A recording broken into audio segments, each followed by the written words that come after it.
Matt, before we talk about tonight's game, welcome back and congratulations on the birth of little Darry. I imagine your life's changed pretty dramatically in the last week. Look, it was a testing week last week, but we've come through it and they're finally home where they need to be. I'm looking forward to the next stage. Credit to Wayne as well for taking over managerial and press duties in the past week as well. Wayne impressed as always in the role we asked him to do last week, but also the press as well. So thankfully your questions were quite kind. But look, the staff really came together in my absence. I managed to get to the game on Saturday. The rest of the week I was obviously where I needed to be at the hospital. So I'm pleased to be back in the swing of things. Can't be too hard on him, can I? Let's talk about tonight's game then. Disappointing defeat, but it felt at times the performance level was almost much better than what we've seen in the last few games. Well, the first goal was a mistake, almost came out of nothing.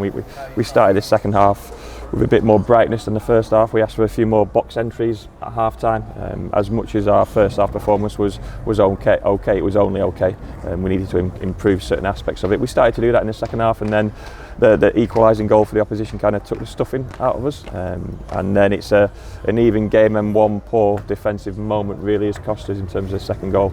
And then we ended up chasing the game with a sort of a tired group who aren't quite used to playing 90 minutes. But some pleasing aspects. I was quite pleased with Jake Caprice tonight, both on the right and left side. He was positive with his play. Jack Sparks when he was on the pitch. Some players didn't do enough to get back in the reckoning or close to the reckoning for the weekend, but in terms of the way they went about the game, they tried their hardest. Their attitude was spot on. We just lacked certain aspects of quality.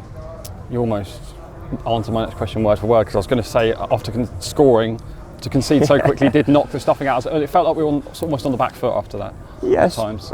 But not in terms of the context of the game, just in terms of the two goals.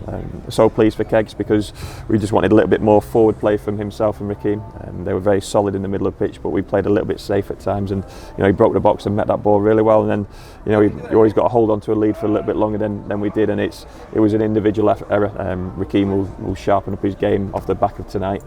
He'll get more used to our principles and processes of play, and that was just a poor moment for himself. Probably a tired back pass, well finished by their player, and then it's an even game. And the second goal irks me a little bit, because it's we had enough warnings in terms of their direct balls over our back line, and we never really dealt with it or played on the cover all night.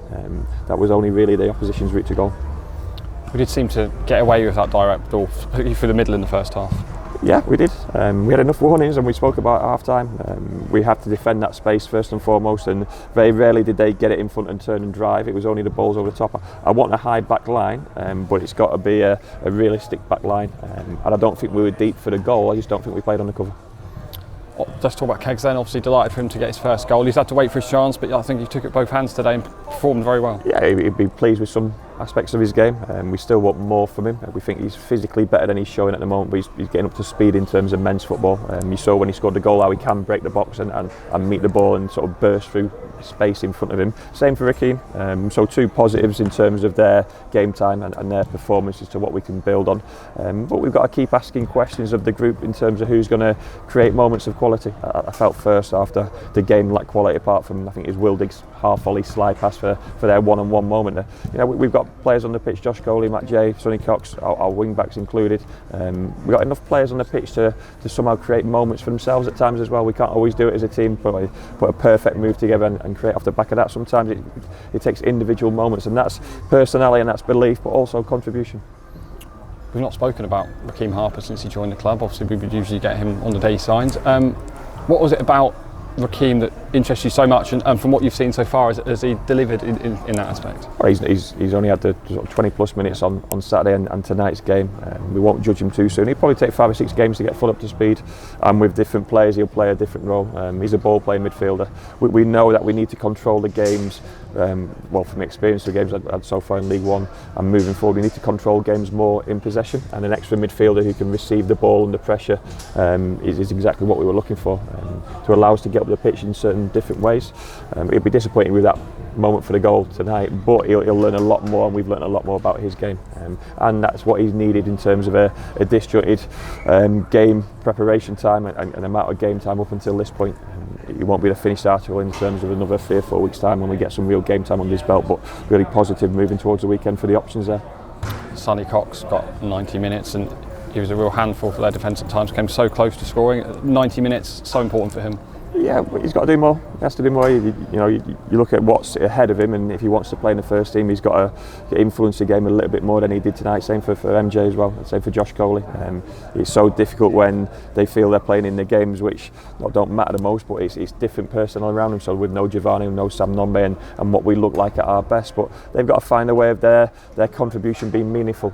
We were an almost attacking team, an almost front three tonight, and too many times you could just hear the crowd get a little bit excited, and then it was just it was almost a bit of a deflation when it broke down, and that's where the personality. I think they're capable of more. I really do. I think they're capable of more, but they are learning. Josh Coley's learning his game.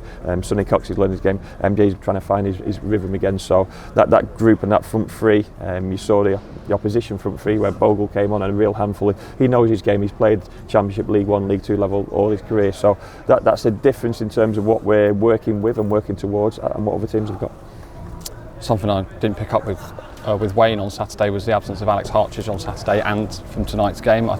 Speaking from, I think it's something with hamstring. Is he hamstring? Right? Yeah, hamstring strain. A real shame because he didn't play in the game at Gillingham. He came on in that game and trained the next day. So it was very much a case of how he's picked up that injury is probably on the start of the season, a bit of travelling involved. He's generally struggled with muscle injuries throughout his career. Hopefully it's not a tear, it's a 10-day injury. It's a race against time for him to be fit for this weekend. Finally then, you've had a week off from me asking about it. Transfer window shuts in a couple of days. Yeah. as you well know.